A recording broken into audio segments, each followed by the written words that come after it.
Bueno, pues vamos con la ayuda del Señor.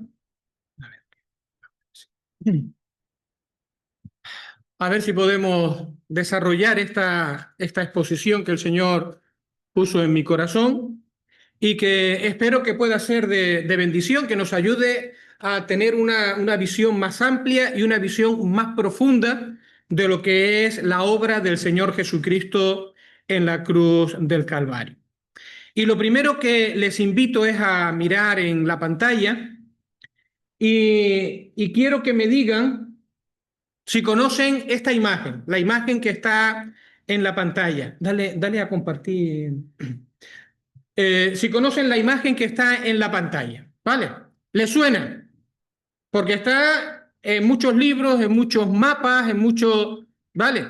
¿Saben cómo se llama esta imagen que está ahí en la pantalla? Se la conoce como la rosa de los vientos, ¿vale? La rosa de los vientos. ¿Por qué? Pues porque originariamente tuvo su origen o fue concebida en el mundo de la navegación. Estamos hablando de la antigüedad, no sé si es de la Edad Media, ¿vale? Pero estamos hablando de la antigüedad. Y claro, para ellos dependían de los vientos.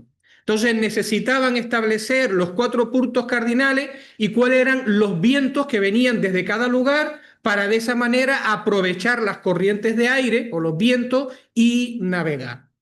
De ahí que se llamen la rosa de los vientos.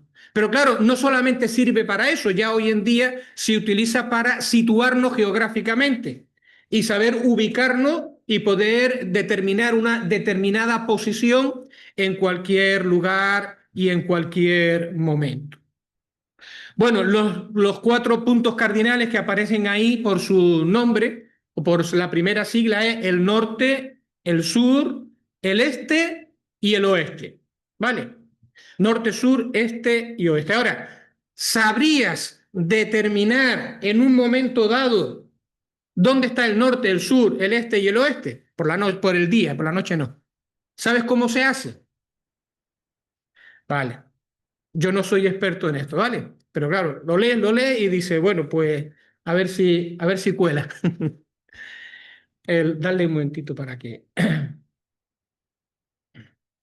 Vale. Bueno, pues para poder determinar dónde está el norte, el sur, el este y el oeste, pues dice que hay una forma sencilla al alcance de todo. Te tienes que levantar a las 7 de la mañana, a las 6, no lo sé, a la hora del amanecer preferiblemente. ¿Vale? Y dice que cuando te levantas buscas un lugar donde puedas ver el nacimiento del sol, pone los brazos en cruz, ¿vale? Y con la punta de los dedos de la mano derecha señalando hacia el lugar donde nace el sol. Así que ya tiene el este, donde nace el sol, y el oeste, donde se pone. Y delante de ti tienes el norte y a tu espalda queda el sur. ¿Vale? Y de esa manera sencilla, pues podemos saber en qué posición estamos o hacia dónde tenemos que ir en un determinado momento. Que ya salió el sol y son las 11 de la mañana, pues con un palo en un determinado lugar soleado se puede trazar cuál es la trayectoria del sol de este a oeste y después determinar dónde queda el norte y dónde queda el sur. Son cositas interesantes, son cositas bonitas, pero evidentemente no hemos venido a hablar acerca de cómo orientarnos o darles una clase de orientación, porque en primer lugar yo no estoy capacitado y a lo mejor he dicho algún disparate y todavía no me he dado cuenta. Pero bueno, lo único que pretendo en este caso es utilizar esta o lo que hemos llamado la rosa de los vientos para orientarnos, en este caso, orientarnos en cuanto a lo que es la condición del hombre y el alcance el alcance de la obra de Cristo en la cruz. Esta imagen nos va a ayudar a determinar con precisión cuál es la condición del hombre y el alcance de la obra de la cruz. Para eso vamos a usar, con la ayuda del Señor, los 4 puntos cardinales. Pero antes de empezar, tenemos que echar un vistazo a lo que la Biblia dice con respecto a la condición del hombre. Es decir, ¿cómo es el hombre? No cómo te dicen los filósofos, o te dice el arte, o te dicen los artistas, o te dice cómo es el hombre, sino qué dice la Biblia con respecto al hombre. Y lo primero que vamos a hacer es leer en Marcos capítulo 7 unas palabras del Señor Jesucristo. Marcos capítulo 7 y verso 21 al 23.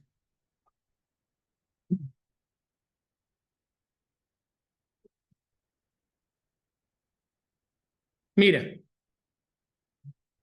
porque de dentro del corazón de los hombres salen los malos pensamientos, los adulterios, las fornicaciones, los homicidios, los hurtos, las avaricias, las maldades, el engaño, la lascivia, la envidia, la maledicencia, la soberbia, la insensatez. Todas estas maldades de dentro salen y contaminan al hombre. No es nada bonito lo que está diciendo el Señor Jesucristo aquí con respecto a la condición del hombre. Lo que está diciendo el Señor Jesucristo aquí es bastante pesimista en comparación con lo que nos dice la sociedad en la cual estamos viviendo. ¿Cómo describe el Señor Jesucristo el corazón del hombre? ¿Cómo nos describe Dios aquí a través de las palabras del Señor Jesucristo? Bueno, yo no sé si lo ven ahí desde sus asientos, pero este corazón que hay en la pantalla, pues aparte de estar manchado y estar ennegrecido, tiene textos como la mentira, pleito, odio, robo, enojo, desobediencia. ¿Y qué es lo que está mostrando? Bueno, pues lo que está mostrando que el corazón del hombre es como un pozo de oscuridad. Un pozo de oscuridad cuyas tinieblas, por su contenido, nos pueden asustar incluso a nosotros mismos. Y lo que está mostrando es que lo que hay dentro es peor de lo que nosotros queremos reconocer en nuestras vidas. No significa que todas estas cosas y más que están dentro del corazón de los hombres vayan a manifestarse todas a la vez y además vayan a hacerlo en su aspecto más horrible y más grotesco. No, no necesariamente. Pero sí es verdad que cuando ciertos límites desaparecen, ciertos límites son sobrepasados o vivimos sometidos a cierta situación, lo más oscuro que te pueda imaginar puede salir del corazón del hombre, puede salir de tu corazón. Y tú mismo te quedas asustado con las cosas que has podido decir o con las cosas que has podido hacer en un momento determinado. Miren, ¿cuál es la persona más afectuosa, más cariñosa que tú puedes imaginar? Bueno, pues esa persona tan afectuosa y tan cariñosa que tú puedes imaginar está batallando con esta realidad de su corazón, porque no escapa nadie, no escapa absolutamente nadie. Y esta situación en el cual aparece este corazón o el corazón como realmente un pozo de oscuridad, es lo que la Biblia llama la condición pecadora del hombre. Todos los hombres nacemos con una condición pecadora delante de Dios. Y el hecho de tener una condición pecadora delante de Dios nos sitúa en una posición muy compleja delante de Dios, porque Dios es el creador. Y como creador tiene los derechos sobre su creación. Y Él es el juez de todo lo creado.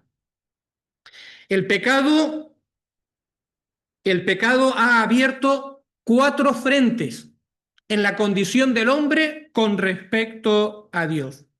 Ha abierto 4 frentes que además son complementarios y que nos sitúan, nos retratan perfectamente delante de Dios. Y es aquí donde vamos a utilizar esta estrella. El norte del hombre, el sur del hombre, el este y el oeste. ¿Cómo nos sitúa delante de Dios? Y vamos a empezar por el norte. Vamos a empezar por el norte. ¿Qué podemos colocar aquí? ¿Qué palabras podemos colocar en este lugar? ¿Qué podría representar en nuestra ilustración? ¿Qué es lo que podría representar el norte? Bueno, pues lo justo es que empecemos por Dios. Y Dios es un Dios santo, apartado del mal. Y no solamente que es un Dios santo, sino además que es un Dios justo. Y esta condición caída, esta condición pecadora del hombre que se manifiesta en hechos de maldad, suponen en primer lugar un ataque frontal contra la santidad de Dios y son una ofensa a Dios mismo. Todos estos comportamientos que nacen de nuestro corazón son un quebrantamiento de la ley justa y buena de Dios. Por lo tanto, ese pozo de maldad que hay en nosotros, si nos miramos o si miramos a Dios, nuestra situación delante de Dios, vemos que nos colocan bajo la justa ira de Dios, bajo el justo castigo de Dios. Mira lo que dice el Salmo 7 y el versículo 11. Salmo 7 y versículo 11.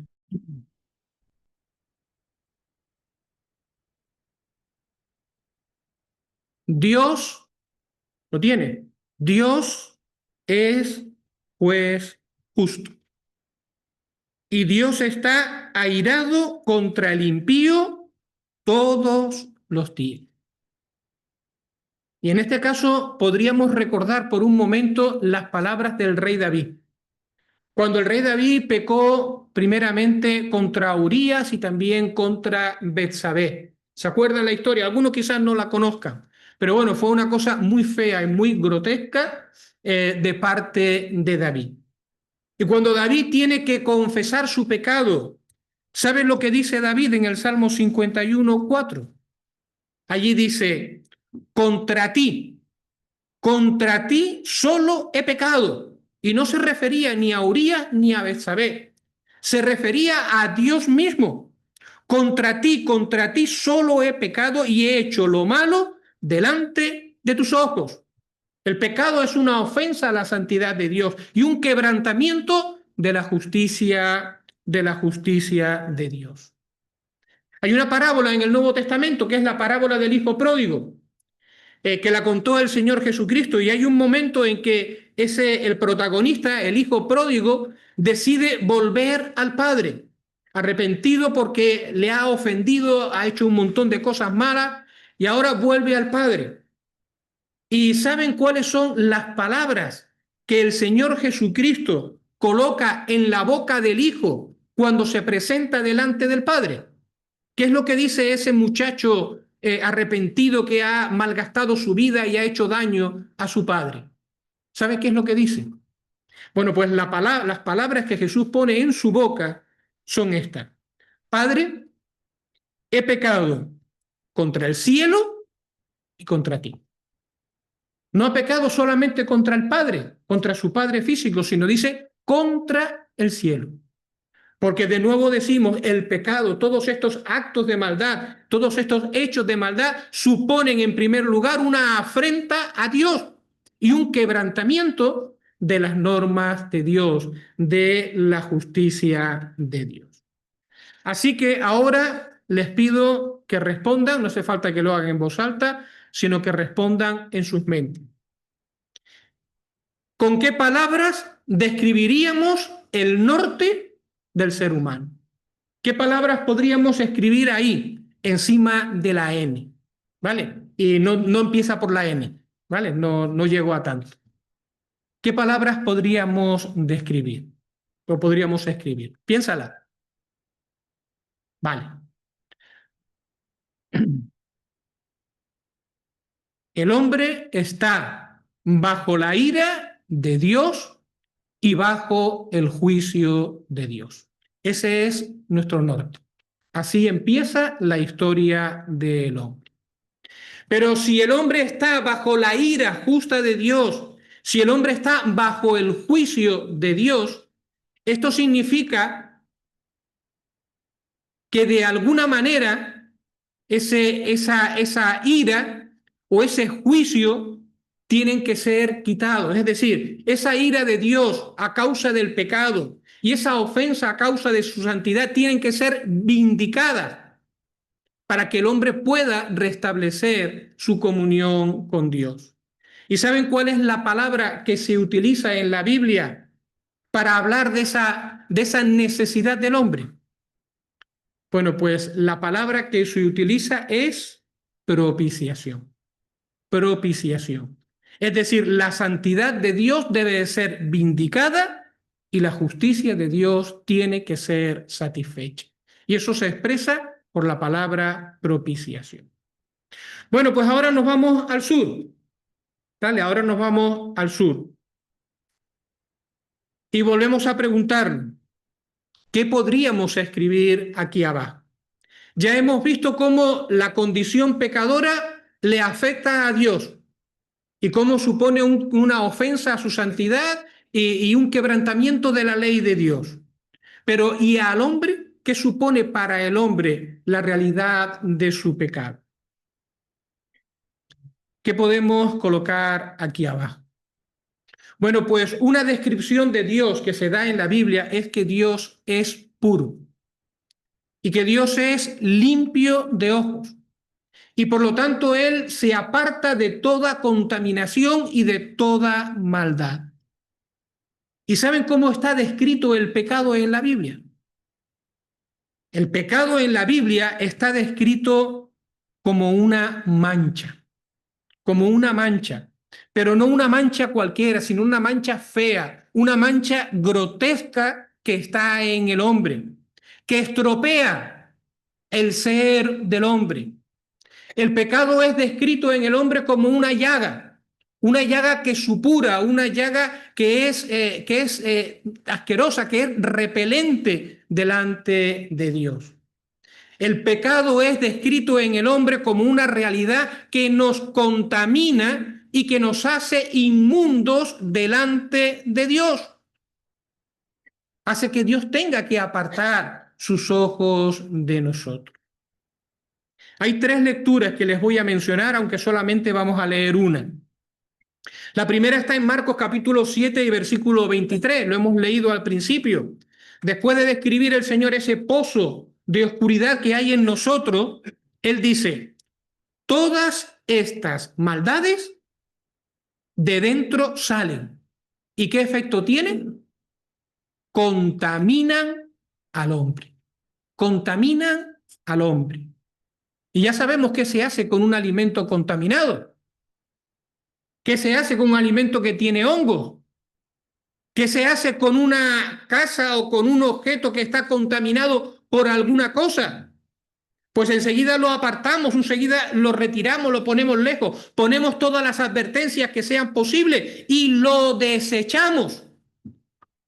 Pues esa es la condición del hombre delante de Dios a causa del pecado. Pero mira, el siguiente texto que te quiero invitar a leer está en Isaías capítulo 1 y versículo 6, o voy a mencionarlo, ¿vale? Y allí el profeta Isaías está describiendo la condición del pueblo a la cual él está predicando. Y las palabras que dice sobre el pueblo son perfectamente válidas para describir la condición de la humanidad. Y las palabras son las siguientes. Desde la planta del pie hasta la cabeza, no hay en él cosa sana, sino herida, hinchazón y podrida llaga. Así describe Dios al pueblo y así describe Dios la condición de la humanidad. Pero todavía otro versículo, y este sí lo vamos a leer juntos. Vamos a ir a Jeremías. Jeremías capítulo 2 y versículo 22.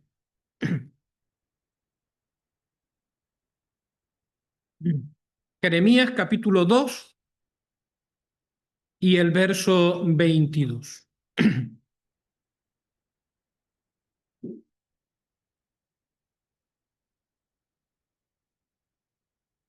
Aunque te laves con lejía y amontones jabón sobre ti, la mancha de tu pecado permanecerá aún delante de mí, dijo Jehová el Señor. La mancha de tu pecado permanece. Entonces, visto esto, nos vamos ahora al otro extremo. Del norte pasamos al sur. ¿Y qué palabras o qué palabra podemos colocar aquí que hacen referencia o que describen la condición del hombre frente a Dios a causa de nuestros pecados? ¿Lo piensa? Y en este caso, pues el hombre es un ser manchado, contaminado completamente a causa del pecado. Y si el hombre es visto como un ser manchado, como un ser contaminado a causa del pecado, la palabra bíblica que explica la acción que necesita el hombre para que esa suciedad sea quitada se llama expiación. Expiación. La palabra expiación significa cubrir, significa borrar, significa limpiar. Y como está en el contexto de los sacrificios, es mediante un sacrificio, mediante el derramamiento de sangre. Así que el hombre está bajo la ira divina y necesita de la propiciación. El hombre está manchado, está contaminado y necesita ser cubierto su pecado, limpiado, necesita de la expiación. Seguimos para ir completando los 4 puntos cardinales. ¿Y qué decimos del este? ¿Vale? El este es el nacimiento del sol. ¿Vale? ¿Qué decimos del este? Bueno, pues la palabra de Dios no solamente describe al hombre viviendo en ofensa contra Dios, contra la santidad de Dios.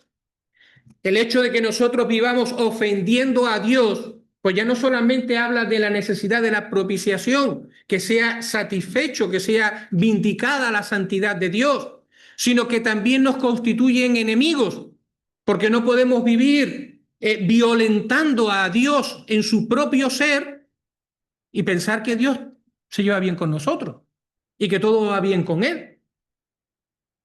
Así que no solamente que el hombre está enemistado con Dios a causa de su pecado, sino que también el hombre es un rebelde frente a Dios.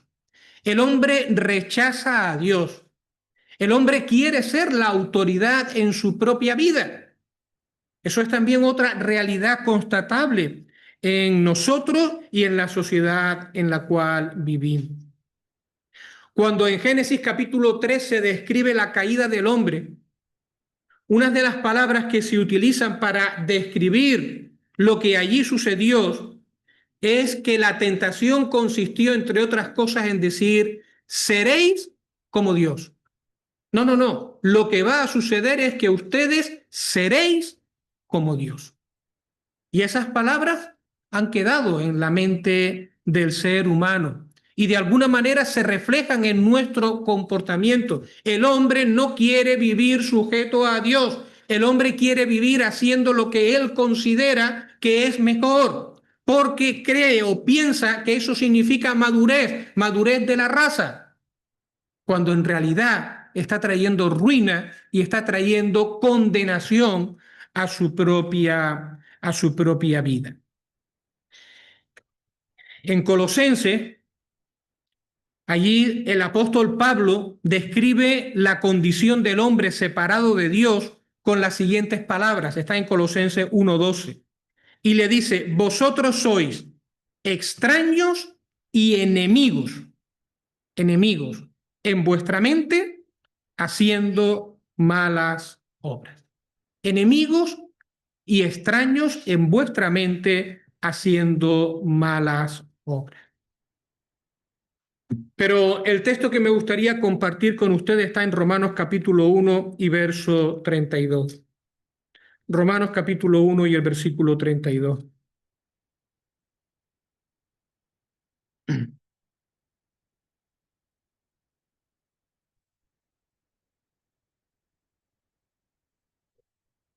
Mira lo que dice.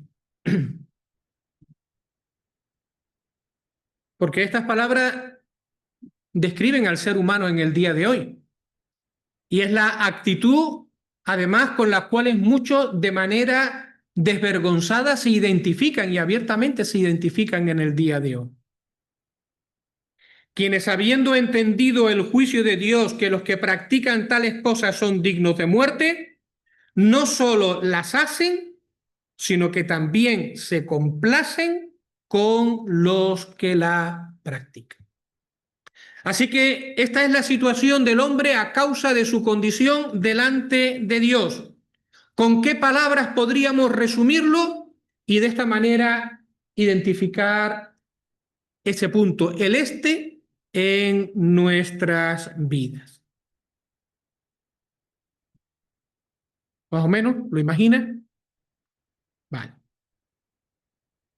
Evidentemente, enemistad con Dios. El hombre vive bajo la ira de Dios, el hombre vive manchado, contaminado por el pecado, y el hombre vive en enemistad con Dios, enemistado con Dios. Y si hay enemistad, ¿qué es lo que el hombre necesita para solucionar ese aspecto de su relación con Dios? Y la palabra que se utiliza en la Biblia en muchas ocasiones es esta: reconciliación. El hombre necesita ser reconciliado con Dios. Seguimos, porque ahora nos queda el oeste y nos queda el ocaso. Y hay todavía alguna faceta más del pecado con la cual podamos describir este punto cardinal de la vida del hombre o de la condición del hombre. Posiblemente algunos vengan varios, ¿no? O cosas, diferentes cosas a nuestra mente, pero en este caso queremos resaltar un aspecto más. Y es que el ser humano, en su afán de afirmar su independencia de Dios, ha terminado convirtiéndose en un esclavo del pecado y de Satanás. En su afán de reivindicar que no necesita a Dios, que puede vivir sin Dios y que él puede ser maduro sin que necesite a Dios, lo que se ha convertido es en un esclavo de sus propias concupiscencias y de sus propias pasiones. Y el hombre vive en este mundo bajo esclavitud.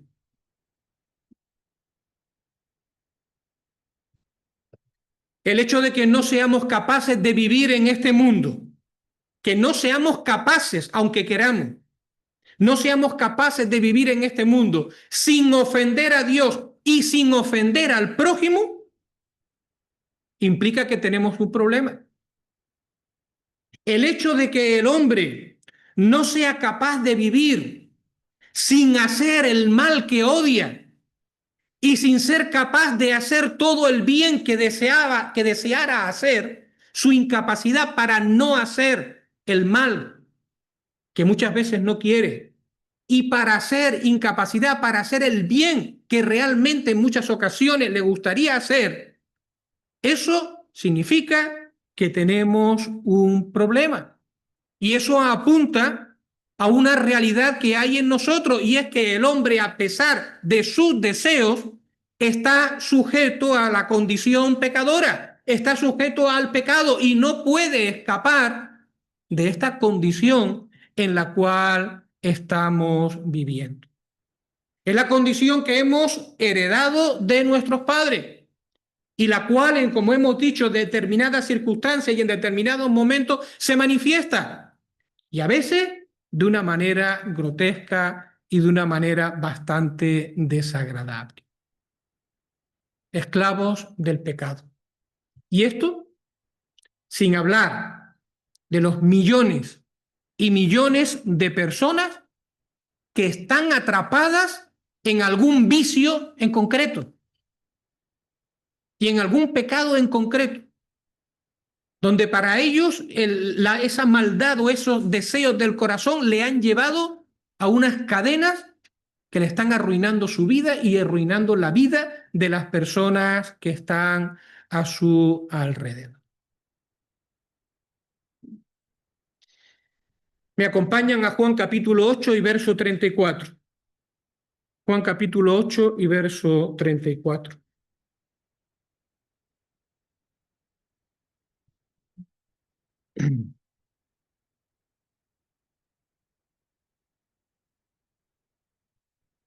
Jesús, ¿lo tienen? Jesús les respondió, de cierto os digo, que todo aquel que hace pecado, esclavo es del pecado. ¿Eres capaz de vivir sin hacer aquello que no deseas? ¿Eres capaz de vivir haciendo todo el bien que realmente te gustaría? No, ¿verdad? Entonces, dice Jesús, eres esclavo del pecado. Bueno, creo que en este caso,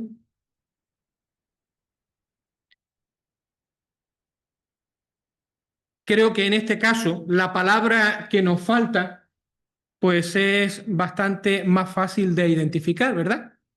¿Cuál es la palabra que explicaría cuál es nuestra condición y que colocaríamos aquí en el oeste de nuestra vida? Y es la palabra esclavitud. La palabra esclavitud. El pecado, lejos de darnos libertad y felicidad, lo que ha terminado es por esclavizar al hombre. Esclavizar al hombre. Francisco Lacueva, que es el hermano donde saqué estas cosas, ¿verdad? Pues estuve leyendo. Pues él fue un teólogo español ya fallecido. Resumía lo expuesto con estas palabras. Al norte, un Dios airado. Al sur, un ser manchado.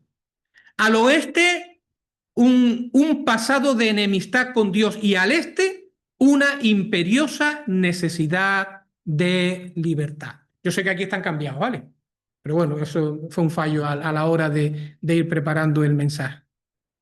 Al norte, un Dios airado. Al sur, un ser manchado. Al oeste, un pasado de enemistad con Dios. Y al este, una imperiosa necesidad de libertad. Y concluye diciendo, los 4 puntos cardinales de la vida humana necesitan ser reparados. Los 4 puntos cardinales de la vida humana necesitan ser reparados. Entonces, no lo hemos puesto en la pantalla, pero si el hombre es esclavo, ¿qué es lo que necesita? Necesita redención, necesita libertad. Otra palabra importante que aparece en la Biblia. Bueno, puesto que los 4 puntos cardinales que forman al hombre necesitan ser reparados, la Biblia nos presenta a la persona de Cristo y nos presenta la obra de Cristo como aquella que puede reparar al hombre en su totalidad, en las 4 esferas, en los 4 puntos. Es una obra completa. Y la Biblia presenta la obra de Cristo como propiciación, como expiación, como reconciliación y como redención. Y esto es lo que vamos a ver ahora para ir concluyendo. ¿Puede la muerte del Señor Jesucristo hacer propiciación? Es decir, ¿puede hacer que un Dios que está airado contra el pecado, o puede hacer que un Dios que está en altercado contra el hombre a causa de su pecado, por causa de su justicia, pueda cambiar en un Dios dispuesto a perdonar y un Dios dispuesto a recibir? ¿Puede lograr eso la obra de Cristo? Y la respuesta es evidentemente que sí. La respuesta es sí. Y por eso vamos a leer primera de Juan capítulo 4 y el versículo 10. Primera de Juan capítulo 4 y el versículo 10.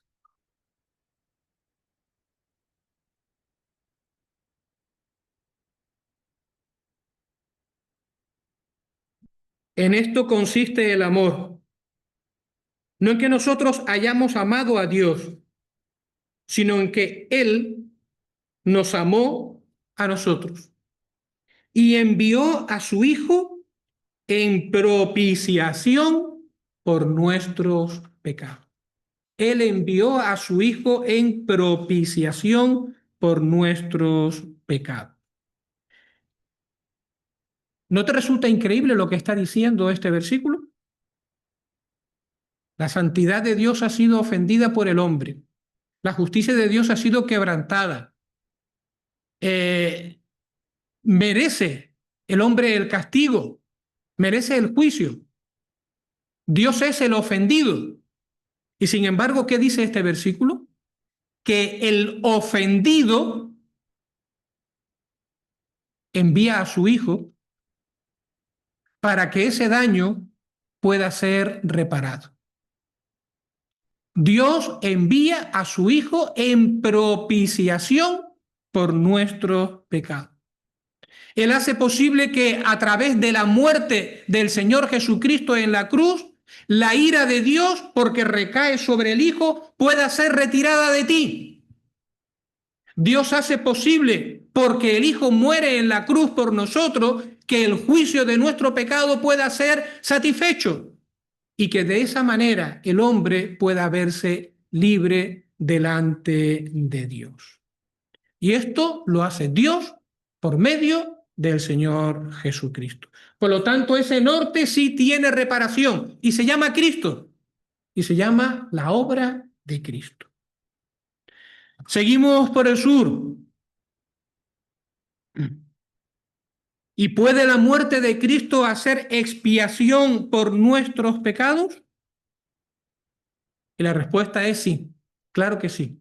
La muerte de Cristo sí hace expiación de la mancha de nuestros pecados. Mediante la obra de Cristo, la mancha del pecado puede ser quitada y la persona puede ser revestida de vestidos de justicia y de santidad. Y en este sentido me gustaría mencionar primero un versículo y después leer dos, ¿vale? El primero que quiero mencionarle es Levíticos capítulo 17 y versículo 11. Allí en este capítulo o en este versículo se dice literalmente, la vida de la carne en la sangre está. Fue escrito aproximadamente 1000 años antes del nacimiento de Jesús, cuando Dios instauró todos los sacrificios que encontramos en el Levítico. La vida de la carne en la sangre está, y yo os la he dado para hacer expiación, para cubrir, ¿vale? Sobre el altar por vuestras almas, y la misma sangre hará expiación de la persona. En este caso, la mancha del pecado puede ser cubierta por la sangre de un sacrificio, está diciendo aquí. Y ahora vamos a leer juntos Juan capítulo 1 y el verso 29. Juan capítulo 1 y verso 29. Porque este es el testimonio 1000 años después de que se escribieran aquellas palabras que da Juan el Bautista cuando ve al Señor Jesucristo. ¿Y qué dice de él? Dice que vio Juan a Jesús que venía a él y dijo, he aquí el Cordero de Dios que quita el pecado del mundo. El Cordero de Dios que quita el pecado del mundo. Y el hecho de identificar a Cristo, a Jesús, como un Cordero, Significa que le está identificando con un sacrificio. Y si quita el pecado, es porque está señalando al valor expiatorio, cubrir, borrar, quitar, lavar, que iba a tener la obra de Cristo en la cruz. He aquí el Cordero de Dios que quita el pecado del mundo. Pero yo le quiero ahora invitar a leer Apocalipsis. Apocalipsis capítulo 7.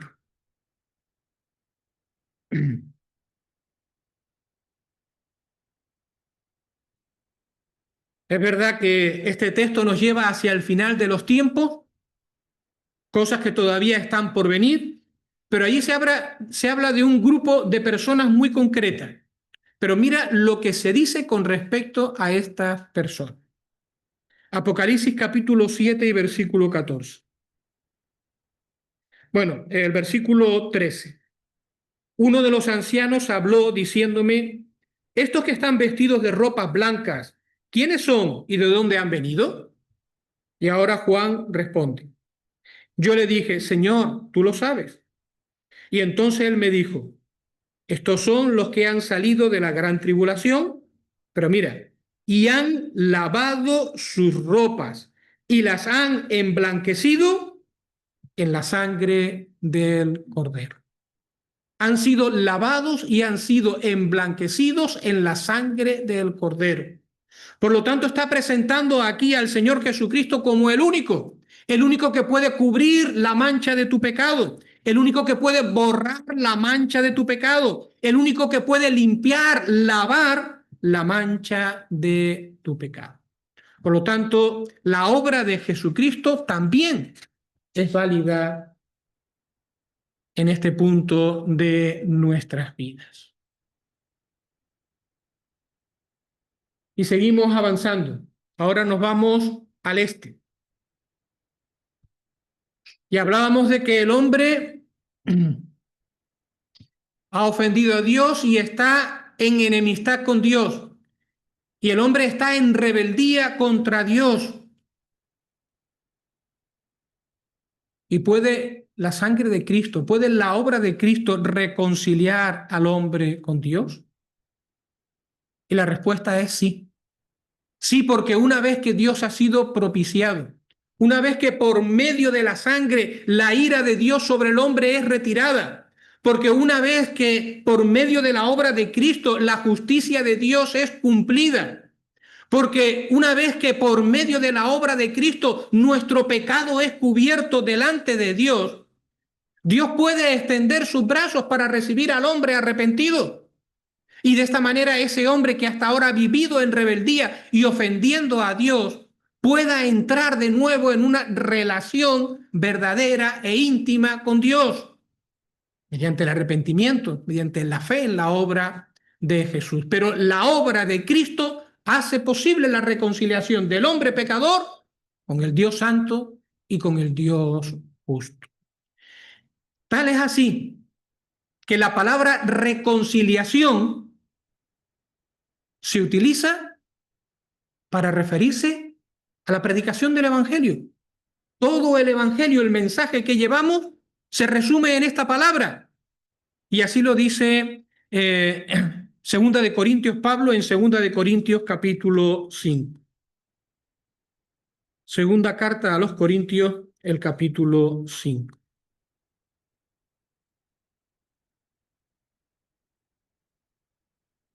Segunda carta a los Corintios 5, versos 19 y 20. 18, que es que es tan bonito estos versículos. Dice, y todo esto proviene de Dios, quien nos reconcilió consigo mismo por Cristo y nos dio el ministerio de la reconciliación. Que Dios estaba en Cristo reconciliando consigo al mundo, no tomándoles en cuenta a los hombres sus pecados, y nos encargó a nosotros la palabra de la reconciliación. Así que somos embajadores en nombre de Cristo, como si Dios rogase por medio de nosotros, os rogamos en nombre de Cristo, reconciliaos con Dios. Este es el mensaje que llevamos. al mundo, reconciliados con Dios. ¿Cómo? Por medio de la obra de Cristo. Por lo tanto, si hay un llamado a la reconciliación, tiene que haber una respuesta. Y de eso se trata en esta tarde. De que no solamente entendamos, sino que veamos que si hay un mensaje de reconciliación y una invitación de Dios a la reconciliación por medio de la muerte de Cristo, haya entre nosotros un hombre, una mujer, alguien, persona, que vean esta necesidad y le digan a Dios, yo quiero ser reconciliado contigo, yo quiero ser reconciliado por medio de la muerte de Cristo, yo creo que en el Señor Jesucristo y en su muerte para mi salvación. Y si tú clamas a Dios pidiendo el perdón de tus pecados y pidiendo la reconciliación, Dios te va a oír y Dios te va a recibir, porque la obra de Cristo puede hacerlo. Es suficiente para todo esto y más. Y todavía nos queda un punto y ya con esto terminamos.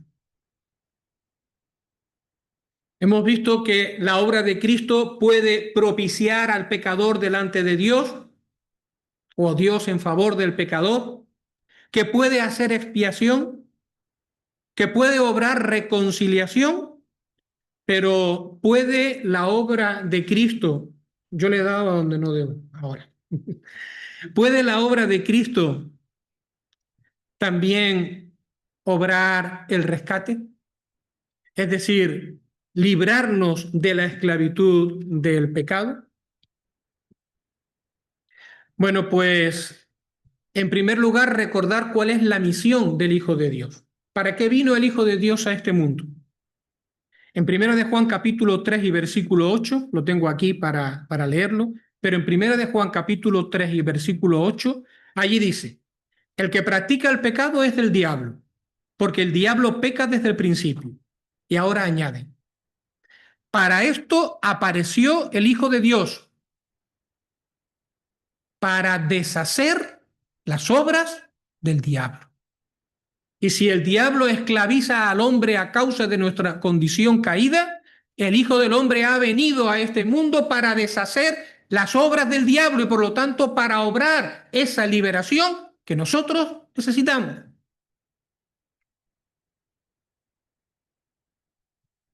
Marcos capítulo 10 y verso 45, también se los voy a leer. Marcos 10, 45 dice así, porque el Hijo del Hombre no vino para ser servido, sino para servir. Y ahora añade, y para dar su vida en rescate por mucho. Dar su vida en rescate. Liberación. Dar su vida en rescate por mucho. Y aquí nos está diciendo algo muy bonito. El precio de nuestra libertad es la vida del Hijo de Dios. No es gratis. Es gratis para ti, porque Dios te la ofrece gratuitamente como una gracia. Pero a Dios, el ofrecerte la libertad, le ha costado la muerte de su propio Hijo. Dar su vida en rescate por muchos.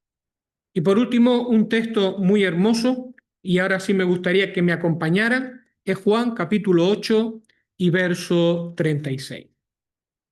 Vamos a buscarlo juntos. Juan capítulo 8 y el verso 36.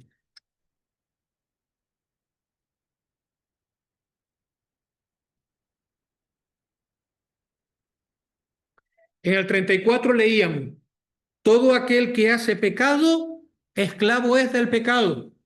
Y ya hemos visto que ninguno de nosotros es capaz de no hacer las cosas que no quisiera, ni de hacer todo el bien que quisiera. Y ahora aquí dice el verso 36. Así que, si el Hijo os libertare, y es hablando de su propia persona, el Hijo de Dios, si el Hijo os libertare, seréis verdaderamente libres. Si el Hijo de Dios os libertare, seréis verdaderamente libres. Y me paro en estas palabras. Si el Hijo os libertare. Dos cosas enseñan esta frase. Si el Hijo os libertare. La primera, que no hay otro libertador. No hay otro que pueda redimirnos del poder del pecado ni de la esclavitud del pecado. El único que puede redimirte es el Hijo. Y el Hijo es Cristo, es el Señor Jesucristo. Pero además dice, si os libertare. Por lo tanto, su obra no se aplica al pecador de manera automática. Su obra es capaz de hacer todo esto y poner en orden los 4 puntos cardinales del ser humano. Pero necesita ser aplicada a tu vida, si os libertare. Y estas palabras de Jesús están implicando la necesidad de una respuesta por parte del pecador. Esta obra no se va a hacer realidad en tu vida mientras tú no seas consciente de tu necesidad, mientras tú no te quebrantes delante de Dios. Y esa necesidad y ese quebrantamiento, ese desechar el orgullo que muchas veces nos ata, nos lleve a ponernos de rodillas delante de la cruz de Cristo. Porque solamente cuando le pidamos al Señor Jesucristo que sea nuestro Señor, que sea nuestro Salvador y que aplique su obra a nuestras vidas, entonces podemos ver cómo esta rosa de los vientos, suena bonito, ¿verdad? Se hace una realidad para nuestras vidas. Libres de la ira de Dios, libres del juicio de Dios, libres de esa contaminación, de esa mancha del pecado que nos aleja de Dios, libres de enemistad con Dios, libres de la esclavitud del pecado. Hermanos, amigos, que el Señor bendiga la palabra en nuestros corazones y no dejemos pasar la palabra que hemos escuchado. Vamos a atesorarla en nosotros. Que el Señor te bendiga. Amén.